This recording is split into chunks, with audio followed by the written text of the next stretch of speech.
Andy, what's going on, bud? What's going on, my man? How's everything going? Great, big night for you. How's everything going for you? Everything is awesome, man. I mean, things are rolling right now. I was really excited to get this premiere party going, and I was ecstatic at the turnout, man. I mean, I had a lot of people saying they were coming, but you know, people can be flaky, and it turned out real well. I mean, I'd say there had to be over 200 people or so here, so it was exciting. Do you feel like a TV star yet, or no? I don't know, man. I mean, maybe a little bit. You know, it's cool to get a little bit of the attention, but you know, I don't really do it for the TV thing. I mean, I did the TV, you know, I did the show to try to get into the UFC. That's my ultimate goal. But I mean, it's going to be a fun ride, and everybody's telling me it's a fun ride, and it's already been pretty exciting, and I'm, you know, just taking advantage of it. Now, without letting any of the fans know what's going to happen, you know, in this future season here, tell us a little bit about the experience in the house. Without giving away anything, can you let us know how it was living there? And yeah, absolutely. I mean, living in that house it's really an odd experience because, you know, you're living with guys that you're gonna fight. I mean, even you're becoming very close, almost like a family.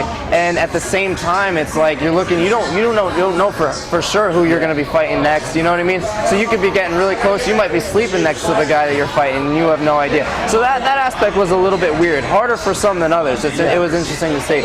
And then just the environment itself. You know, I mean, living in that house, you know, nothing to read, you couldn't watch TV, no magazines or anything? No nothing, man. I mean, it was just basically, it was just eating and sleeping and interacting. And I'm a big fan of the show, and I'm also, you know, I train, and I get so hungry when I train. What kind of food did they give you in the house?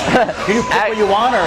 Literally, you ask them and they bring it. Almost anything. I mean, they don't bring prepared stuff for you. They'll but if you want steak, boom, put it on the list that you got a steak the next day, and you go outside and grill it. You know, almost anything you want, man. And it really alone, like at first you're like, oh, that's awesome, but when you think about it, it's actually makes the experience harder because we have nothing to do but eat and hang out, and we have unlimited resources for food, and we need to keep our weight down because we never know when we're fighting. So even though we can have all these treats, anything we want, it's like that's a battle in itself in not eating all this stuff that's in the house. And believe me, they load it before we get there. It's loaded with alcohol, loaded with, you know, cookies, chips, food, and then, you know, steaks and everything else. So pretty much whatever you want to eat and drink, alcohol-wise too. Yeah, alcohol-wise, I keep joking. I said we'd go in and reach for a beer. You turn around, you turn back around, and that beer was already replaced. Like they kept the alcohol cabinet stocked. Keep the show exciting. We've seen the past shows before. Yeah. We're here at Tiffany's of Aquatic.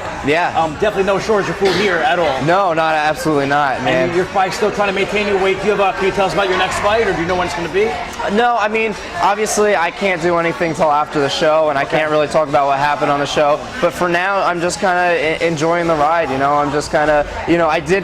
Fortunately, I mean, the one cool thing is I've pretty much been almost in training camp for the last 2.5 years, constantly. Like, I'll fight, maybe take a week off, and boom, I'm ready for my next fight or my next competition. So this is the first time that I've been able to actually just relax and eat and you know, go on vacation. I went to you know, I still train, I still continue to train and I went out to Matt Hughes' gym to train, but I'm going out to Vegas to train, and you know, I'm just taking advantage of the time off, and then, you know, as soon as I hear what's next for me, then it'll be all systems go. Now, obviously, you're in New Jersey, and a big night for Jim Miller.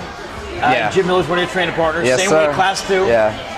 And who else do you train with other than Jim Miller, obviously, and other AMA Fight Club members? Do you have a strength conditioning coach? Yeah, I do. I mean, my strength and conditioning coach, I actually just started working with him just before I went on to the show, and I've been working with him. I just started working with him again. You know, I took a little bit of time off. His name is Felix Arazo from Semper Fitness is the name of his company, his brand. We'll grab Felix in a few minutes, but how has Felix helped you? I know you fought originally at 145. Yeah. Right? And then you want to obviously bulk up a little bit so you can play around with these guys at 55 because they cut weight. You see guys cutting down from like 175, 180 to make 155. Yeah. And how's that helped you beef up a little bit in terms of deal with these guys who cut so much weight? Well, I mean, I started naturally gaining weight anyway. You know, I'm only 21 now, and when I started fighting, I was, you know, 19, 20 years old. I started naturally gaining weight. That cut to 45 was getting harder and harder as it was.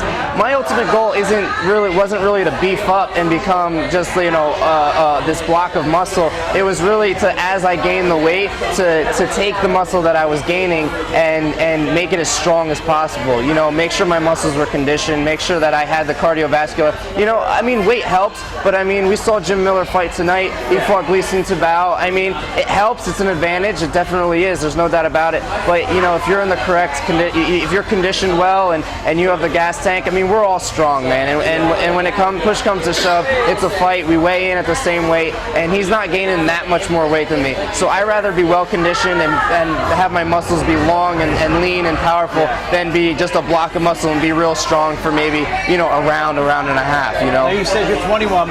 What advice do you have for the kids, you know, your age coming up who don't make it on the show? And if you didn't make it on the show, what would you be doing right now? Like, how would you be preparing to get into UFC? Well, I take things one step at a time. Obviously, like, I set goals for myself. As soon as I started fighting, I was like, yeah, I would love to fight in the UFC. But that wasn't my immediate goal because it's not realistic. You know, and even now, my realistic goal is not to become the champion. It's to beat my next opponent. I mean, I would love to be the champion, and that is an ultimate goal. And that's how I feel like everybody should approach things. You know, like, take it one step at a time. You know, treat every fight like they're fighting for, you know, the title. Like it's the biggest fight in their life. And you know, as long as you're doing that, you can't go wrong. As long as you put everything into it, you can't regret it. Even if you fail, if you try as hard as you can and fail, then it wasn't meant to be. If you half-ask it and then you fail, then you're going to be questioning, you know, whether or not if you had tried harder, that maybe you would have made it. And that's, you know, my biggest thing is I never want to look back and say I should have done that. You know, if I say I tried as hard and I failed, then so be it. But obviously things have been working out, and I believe that it can work out for anybody else if they put the work ethic into it. Well, now that we got a chance to meet you and find out a little bit about yourself, this episode really was just kind of fights, getting into the house. We saw you obviously into the house. And next week we're going to see what coach you get. Yeah. And then we'll see kind of like what goes on in the house. Yeah. So we're going to come back next week, take a look at what's going on in the house. Yeah, absolutely. Since you don't have a fight coming up, can you do a shot at Cazadores? Yes, I absolutely can do a shot at Cazadores. Andy, thank you very much. Thank you. Smooth. Yeah. Andy, I appreciate your time. We'll see you next week. Hey, thanks.